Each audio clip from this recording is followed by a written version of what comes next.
Bring it back.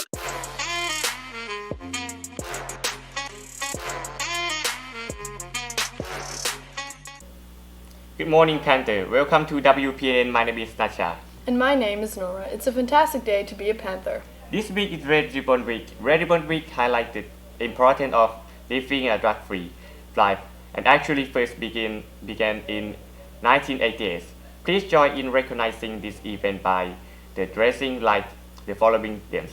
Today's theme is Western Day, giving drugs the boot. Thursday is Follow Your Dreams, Not Drugs Pajama Day. And Friday is Grow Old Without Drugs, Dress as a Senior Citizen Day. Do you need to take the armed service vocationals aptitude battery test? The ASVAB is being given on Thursday, November 9 in the auditorium from 8:45 a.m. to 11:45 a.m. To sign up, use the link in the sophomore, junior, or senior Google Classroom or go to Google Forms shown here. Panther Heritage will be hosting a blood drive on November 7. The blood drive will be at Heritage High School from 8:30 to 2:30 p.m. Students aged 16 to 18 and over will be allowed to donate. If you're interested in donating blood, sign up in Coach Shelley's room 6114. Both a signed parental consent form and school permission form will be required. In Heritage Cup news, the Black Student Union's first official meeting is tomorrow, October 26th.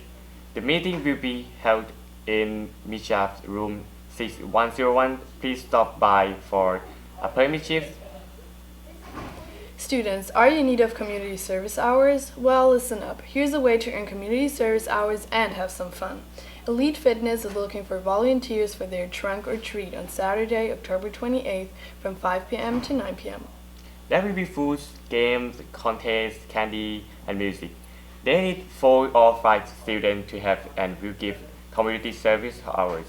If you are interested, please see Coach Cancelled in room 6217. A short video of the event will be played at the end of the announcement. A huge shout out to everyone that showed up to Heritage High's second annual Trunk or Treat last night. It was a fun time for all. A special mention to Miss Dean and the whole first period TV production crew. Would like to thank all of their second period teachers of their patience and understanding when technology, filming, and editing cause issues that result in tardiness to class. Thank you, second period teacher. Remember, Panthers are respectful, responsible, and prepared. Go Big Blue!